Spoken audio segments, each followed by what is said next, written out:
E o segundo é gravíssimo, é hiper grave. No discurso que ele intitula Mito Poético, e que Aristóteles nunca chamou tal, ele diz que esta divisão é aristotélica, mas Aristóteles jamais a deu, mito poética, jamais, é, porque Aristóteles distinguia perfeitamente, por um lado, a poética, do outro, a mitologia. Tá? A mitologia era uma pré-ciência, era uma pré-teologia para Aristóteles. Tá? Ele jamais fazia isso.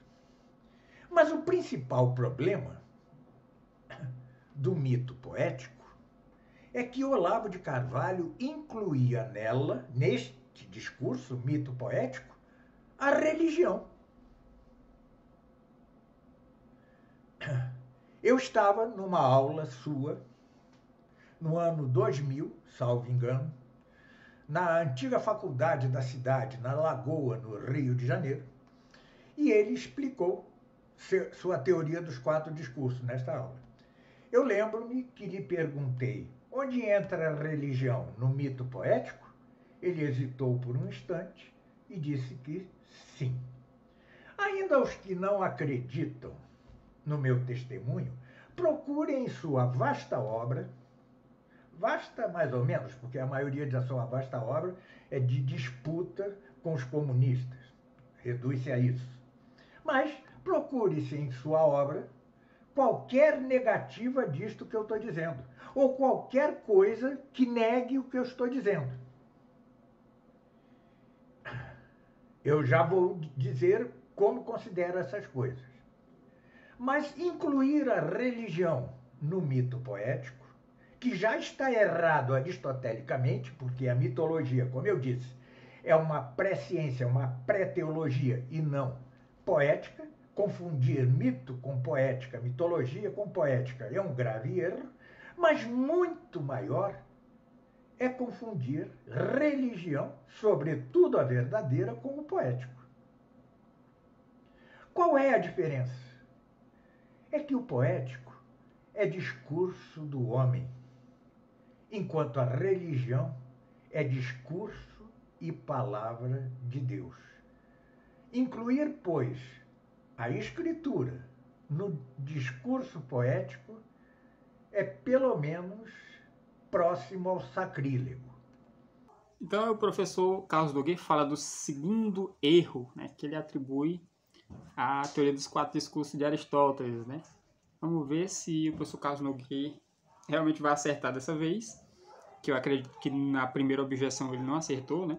Que ele colocou um discurso a mais, discurso científico. Onde é que se encaixa o discurso científico aí, no grau de credibilidade? O que é que você pode ter maior do que a certeza absoluta? Para mim não faz sentido ter uma coisa maior do que a certeza absoluta, né? Então o Olavo está falando de uma coisa e o professor Carlos Nogueira está falando de outra coisa completamente diferente, né? Tá usando o mesmo nome, as mesmas palavras, né? É igual o cara, não, eu comi uma manga. Aí o Olavo está falando, eu comi uma manga. Aí o professor Carlos Nogueira está pensando que não é a fruta, não é a manga da camisa. Como é que pode o cara comer a manga da camisa, cara? Isso aí não faz sentido. Então, é isso aí, homonímia sutil, né? Como diz o Schopenhauer na sua dialética erística. Então, ele atribui o erro do professor Olavo de Carvalho, né? Diz que o professor Olavo de Carvalho confunde mito e mitologia com poética. E um erro maior ainda é confundir religião, sobretudo a verdadeira, né? Religião católica, com a poética. Isso é um erro gravíssimo, né? E ele conta sobre uma aula que estava assistindo do professor Olavo, em que ele perguntou, né? Onde é que se encaixa a religião aí? Na sua teoria dos 4 discursos. Esse Olavo hesitou. Ele disse, se encaixa no mito poético? Aí o Olavo ficou pensativo e disse, se encaixa no mito poético, né? No poético. Aí, eita, poxa, aí ele lança suas objeções aí. Professor Carlos Nogueira, a religião se encaixa nos 4 discursos, né? Então, os 4 discursos estão mesclados ali. O Olavo está falando não da natureza em si do discurso, mas do nível de credibilidade, né? Os discursos da mitologia ou da religião grega, né, eles eram poéticos, né? A teogonia, né, Ilíada, Odisseia, ali que tem falando sobre os deuses,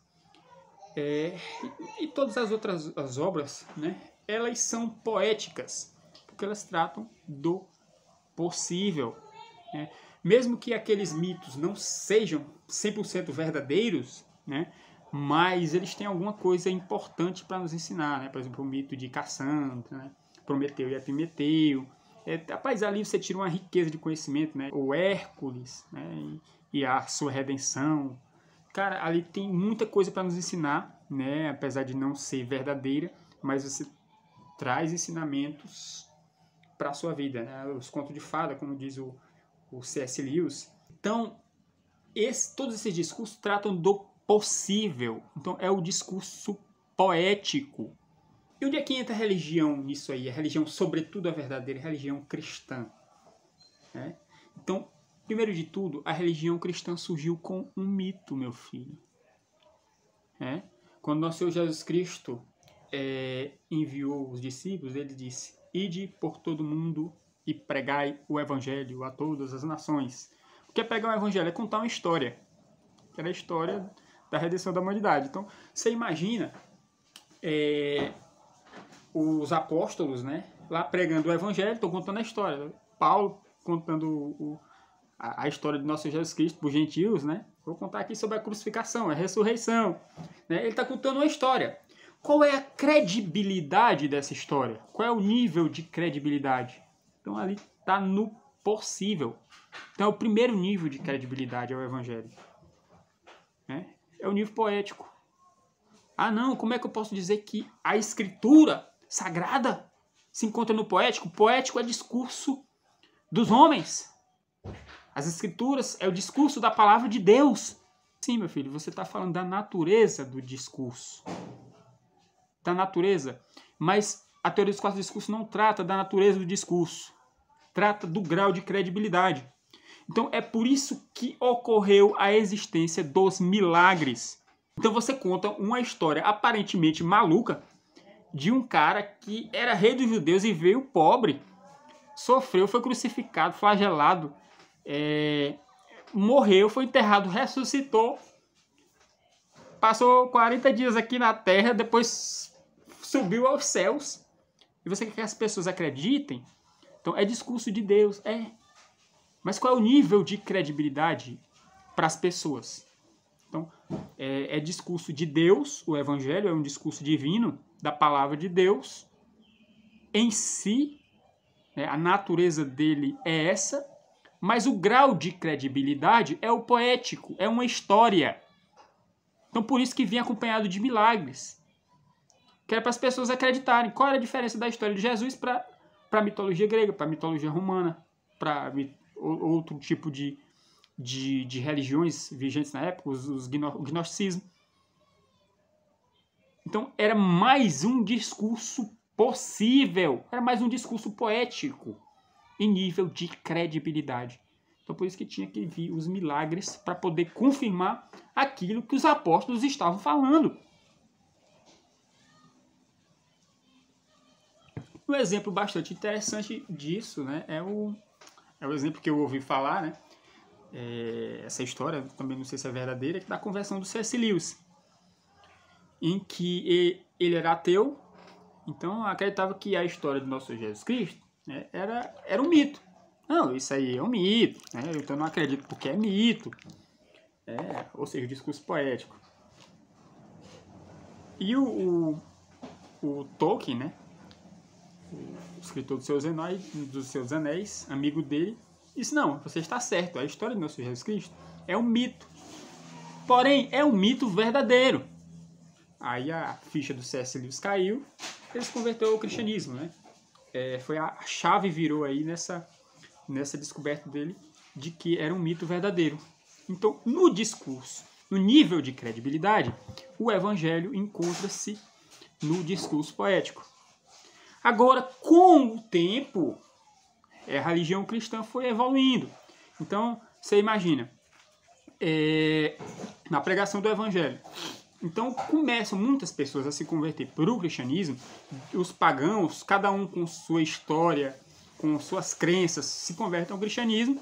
e tentam ali enquadrar aquele mito que eles receberam, o que era a pregação do Evangelho, às suas culturas. Então aí começa cada um a tentar querer explicar o Evangelho à sua própria luz, né? Então começam a surgir as heresias, o discurso retórico começa a surgir. Então os caras começam a dizer que existe duas substâncias, Deus e o mal, aí surge o maniqueísmo, né? Ou se diz que Jesus realmente não veio em carne, na verdade era um fantasma, era uma aparência de corpo. Então surge o Ário dizendo que Jesus não é Deus, é uma criação de Deus. Então, e todos esses caras com uma lábia muito grande, né? O Fausto, né? O grande maniqueu ali da época de Santo Agostinho. Então, os caras eram de uma oratória, de um convencimento, de uma sofisticação no discurso muito grande. E cada um dizia uma coisa diferente e começava aquela confusão. Então, vários discursos verossímeis, convincentes, começam a surgir, né, discursos retóricos, para explicar o discurso poético aqui, né, que era a pregação do Evangelho. Então, o que é que a gente tem que fazer? A gente tem que ver quais desses discursos são os mais prováveis. Aí, Santo Agostinho começa a refutar as heresias, né? Aí você entra aí no discurso dialético, que é qual desses diferentes discursos é o mais provável. E aí finaliza na certeza apodíctica, quando tem toda essa discussão, a igreja bate o martelo e estabiliza aquilo em um dogma. Então, um dogma já é o discurso apodíctico, em que decorre toda aquela discussão dialética, a igreja coloca em pequenas sentenças aquilo que é certo e aquilo que é errado. Ela aprova o certo e condena o errado. Com certeza absoluta, infalível. Então, esse é o grau de certeza apodíctico. Então, a religião está em qual discurso? Em todos. Mas começou com o discurso poético. A pregação do Evangelho é o discurso poético, meu filho, em grau de credibilidade, né? De acordo com a teoria dos 4 discursos aqui, né? Agora o professor Carlos Nogueira fala as coisas de memória, aí acaba escorregando e falando daquilo que ele não lembra o que é. Que você vê no vídeo que ele conhece a teoria dos 4 discursos e até usa. Você diz, o cara tá sabendo o que tá falando, mas depois, quando ele vai tentar explicar, ele erra. Porque tem que voltar para revisar, professor Carlos Nogueira, né?